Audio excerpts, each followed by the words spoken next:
Excellence, Monsieur le Président de la République, chef de l'État, honorable Président de l'Assemblée nationale, honorable Président du Sénat, Excellence, Monsieur le Premier ministre, Madame la Vice-présidente de la Banque mondiale, Excellence, Monsieur les Vice-premiers ministres, Mesdames et Messieurs, membres du gouvernement, Mesdames et Messieurs. Les violences basées sur le genre sont répandues sur toute l'étendue de la République démocratique du Congo et l'acceptation de la violence commise par des partenaires intimes est largement acceptée, notamment chez les jeunes hommes et femmes. Une femme sur deux déclare avoir subi des violences physiques ou sexuelles au moins une fois dans sa vie. Par ailleurs, 3 femmes sur 4 et près de 3 hommes sur 5 estiment que le fait de battre sa femme est justifié pour au moins une raison précise. Avec la persistance des conflits armés, notamment à l'est de la RDC, on assiste à une augmentation quasi permanente des niveaux de violence sexuelle et basée sur le genre. Excellence, Monsieur le Président de la République, chef de l'État, Mesdames et Messieurs, face à ce fléau qui avilisse et déshumanise les femmes et les filles, votre auguste personne, Excellence, Monsieur le Président de la République, a primé dans notre pays un leadership en matière de lutte contre les violences faites à la femme, à travers notamment le lancement de la campagne Tolérance Zéro immédiate, la mise en place du mécanisme de justice transitionnelle, les fonds nationaux de réparation, l'adoption de la déclaration de Kinshasa, issue du premier sommet des chefs d'État membres de l'Union africaine sur la masculinité positive, la promulgation de la loi sur la traite des personnes, la poursuite ainsi du communiqué conjoint et de son addendum. Excellence, Monsieur le Président de la République, chef de l'État. Le phénomène de violence basé sur le genre est un problème complexe et à multiples facettes. Aucun acteur ou secteur n'est en mesure de s'attaquer seul à ce problème. Et une approche globale et complémentaire s'avère être nécessaire. C'est ainsi, pour pouvoir consolider ces acquis et renforcer davantage la lutte contre les violences basées sur le genre, la Banque mondiale avait accepté volontiers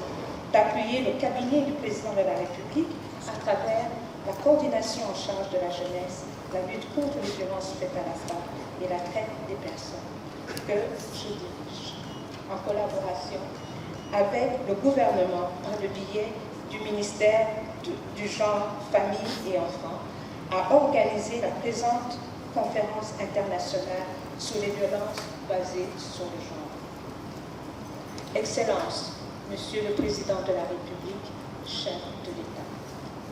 qu'il plaise donc à votre très haute autorité de recevoir des hommages mérités des filles et fils de la République démocratique du Congo pour avoir accepté de procéder personnellement à l'ouverture de cette conférence internationale dont le but est d'élargir la gamme d'acteurs et de mutualiser les efforts de nous, Congolaises et Congolais, avec ceux de nos partenaires à l'échelle internationale pour qu'ensemble, nous puissions barrer la route à ce fléau. Que vive la lutte contre les violences basées sur le genre. Je vous remercie.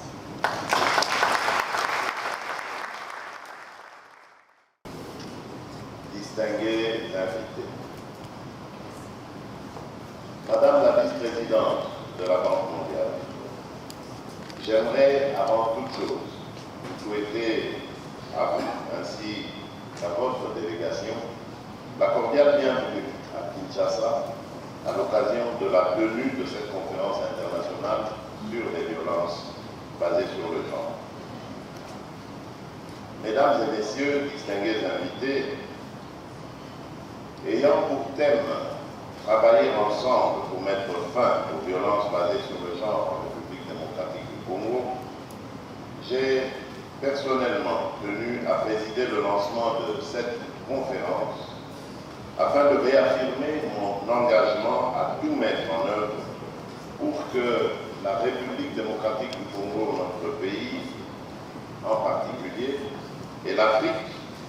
en général, deviennent des espaces où les droits des femmes sont autant respectés que ceux des hommes.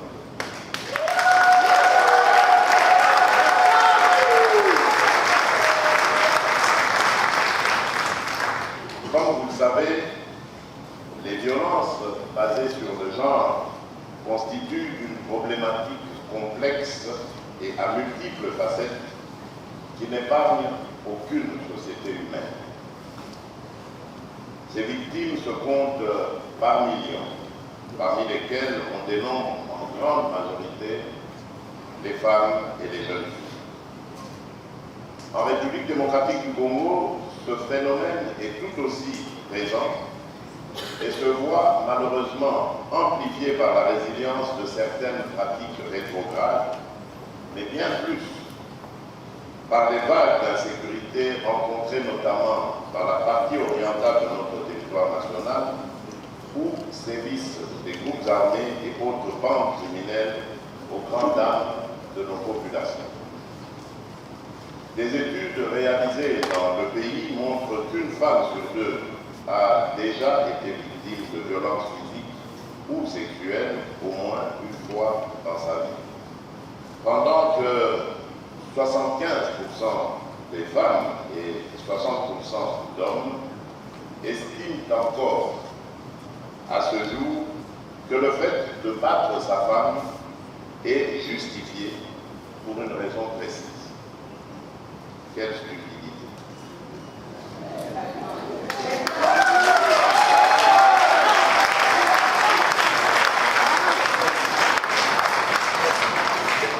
En termes de répartition du phénomène, la prévalence des violences basées sur le genre connaît des variations selon qu'il s'agisse d'un espace régional ou d'un autre. En tout état de cause, il demeure vrai que ce phénomène affecte l'ensemble de notre territoire national. À ces chiffres inquiétants, il y a malheureusement lieu d'intégrer la triste dynamique imposée par les cycles des conflits récurrents en cours à l'est de notre pays, qui constituent un facteur hautement significatif d'augmentation des niveaux de violence sexuelle et basée sur le genre. En effet, forcés par les bruits de bottes et le crépitement des balles des ennemis de la République, nos populations se retrouvent dans certains espaces contraintes à se déplacer massivement et à trouver refuge dans des villages ou autres camps de fortune. Les femmes et les jeunes filles étant majoritairement représentées dans ces populations, se voient exposés par l'exode leur brutalement imposé à des atrocités de tout genre, ceci parfois au prix de leur vie. Mesdames et messieurs, distingués invités, vous êtes sans ignorer que cette expression ignoble de la violence, particulièrement redirigée vers les femmes et les jeunes filles, nonobstant la déshumanisation et les traumatismes qu'elle fait subir aux dites victimes, empêche nos femmes et nos jeunes filles de s'épanouir pleinement, ainsi que de participer activement au processus de développement de la société. La complexité et le caractère multidimensionnel associés à ce fléau imposent une approche globale en vue notamment de renforcer les efforts de prévention et d'élargir l'accès et la qualité de la réponse qu'il nous revient, chacun dans la limite de nos compétences, d'apporter dans la lutte contre ce phénomène. C'est donc dans ce cadre que mon cabinet, à travers la coordination en charge de la jeunesse, la lutte contre les violences faites à la femme et de la traite des personnes, a convenu avec la Banque mondiale, dont je salue l'engagement, de l'organisation de la présente conférence qui a pour but d'élargir la gamme d'acteurs, de compétences et d'idées afin de répondre à la complexité, à l'interconnexion ainsi qu'à la gravité de la violence basée sur le genre en République démocratique du Congo. Mesdames et messieurs, distingués invités, ma présence en ces lieux tient, tel que je l'ai évoqué en liminaire dans mon propos,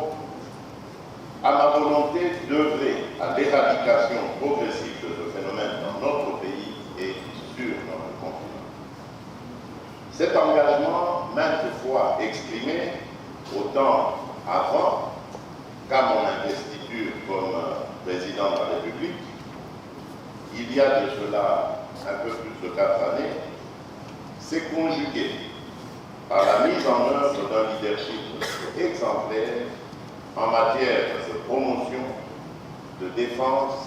et de respect des droits des femmes en vue notamment de concourir à leur autonomisation. Ce leadership se décline entre autres par une grande accession des femmes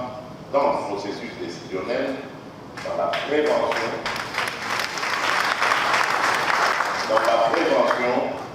dans la lutte contre l'impunité ainsi que dans la prise en charge des victimes.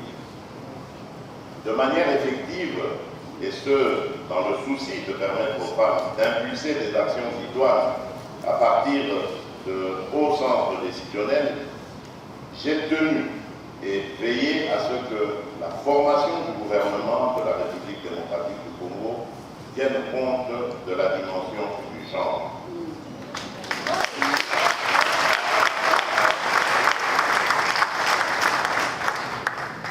C'est ainsi que les femmes représentent plus de 37% de postes au sein de la classe.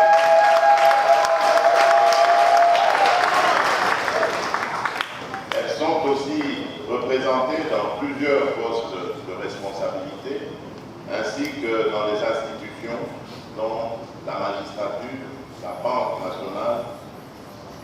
qui ont vu le nombre de femmes présentes dans ces corps s'accroître sensiblement à la suite des dernières nominations. C'est par ailleurs sur base de ce même idéal que notre loi électorale a inséré une disposition visant à exempter les partis politiques du paiement de la caution pour les listes électorales qui aligneront autant de femmes que d'hommes.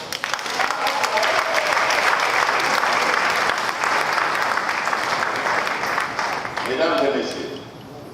distingués invités, en matière de prévention, plusieurs actions ont été entreprises dans notre pays. Il s'agit notamment du lancement par mes soins le 19 juin 2021 de la campagne Tolérance zéro contre les violences basées sur le genre pour répondre à la recommandation de la déclaration des chefs d'État et de gouvernement de la Conférence internationale de la région des Grands Lacs, la CIRGL en sigle, signée à Kampala en 2011. Dans le même ordre d'idées, j'ai accueilli à Kinshasa, le 25 novembre 2021, la toute première conférence des chefs d'État et de gouvernement de l'Union africaine sur la masculinité positive, sommet à l'issue duquel d'ailleurs je me suis vu désigné par mes pairs chefs d'État du continent, leader de la masculinité positive.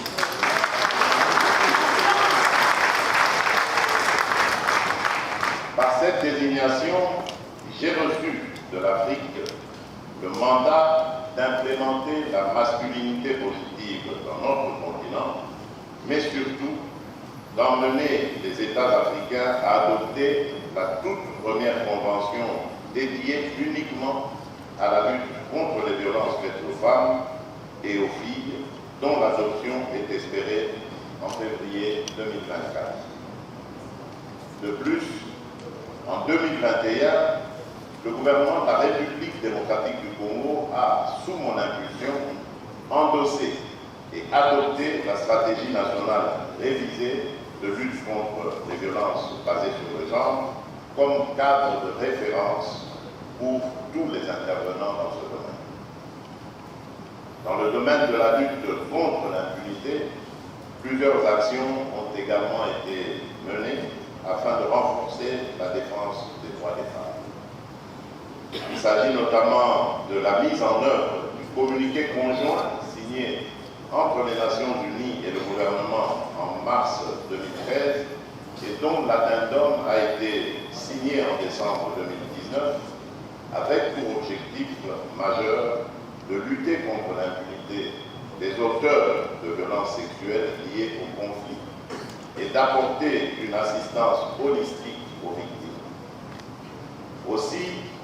afin de lutter contre toutes les formes d'exploitation sexuelle qui constituent un des aspects importants de la traite des personnes,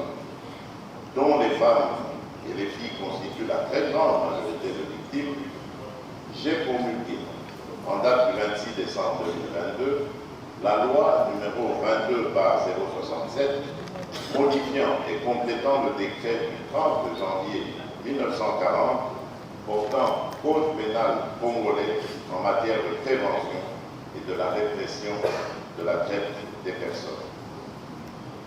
À ces actions de lutte contre l'impunité, il faut rappeler que la République démocratique du Congo dispose déjà, depuis 2006, de la loi sur les violences sexuelles qui pénalise jusqu'à 20 ans les actes de viol. Au niveau mondial, j'ai reçu mandat de la Coalition mondiale Every Woman Treaty de conduire les États du monde à adopter le traité mondial de lutte contre les violences faites aux femmes et aux filles,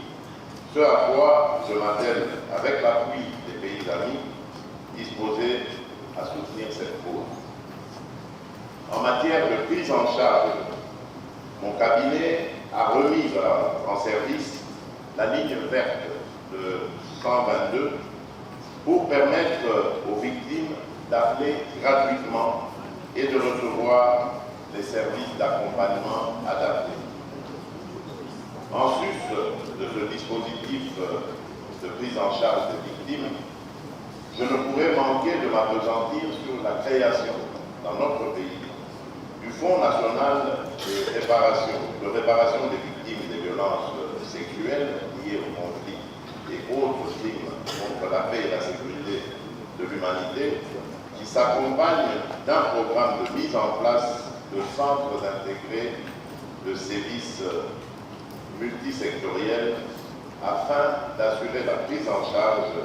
holistique des victimes.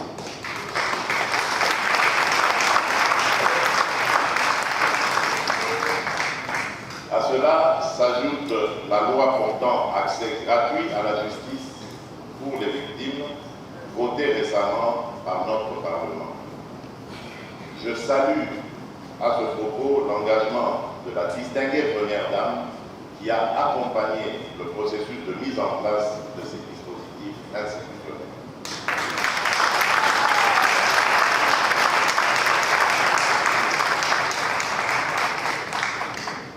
Madame la vice-présidente de la Banque mondiale, Mesdames et Messieurs, distingués amis, comme vous avez pu le constater, la République démocratique du Congo a mis en place les mécanismes nécessaires à travers des politiques, des programmes et des lois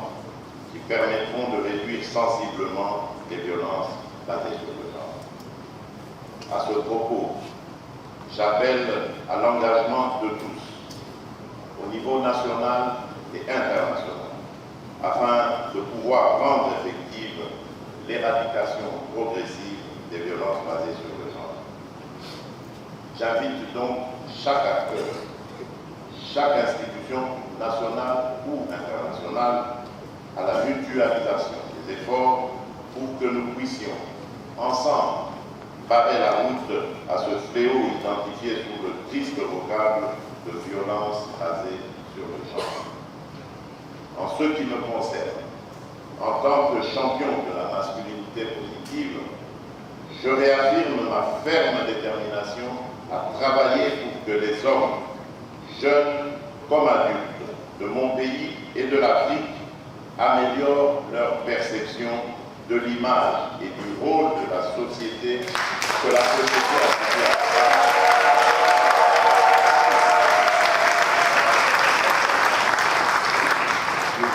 De l'image et du rôle que la société attribue à la femme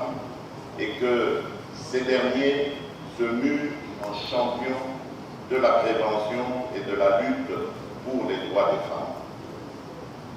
Honorable Président de l'Assemblée nationale, honorable Président du Sénat, honorables députés et sénateurs, Monsieur le Premier ministre, Monsieur le Président de la Cour constitutionnelle, Mesdames et Messieurs les membres du gouvernement, Madame la vice-présidente de la Banque mondiale, Mesdames et Messieurs les ambassadeurs et chefs de mission diplomatique, Mesdames et Messieurs les officiers généraux et supérieurs des forces armées de la République démocratique du Congo et de la police nationale congolaise, Mesdames et Messieurs, distingués invités en vos titres et rangs distinctifs, je ne saurais clore mon propos sans adresser mes remerciements les plus sincères à la Banque mondiale,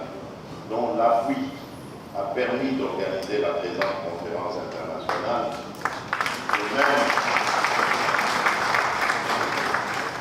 De même aux institutions de la République et toutes les parties prenantes pour avoir rendu possible l'organisation de cet événement. En vous souhaitant de fructueux échanges,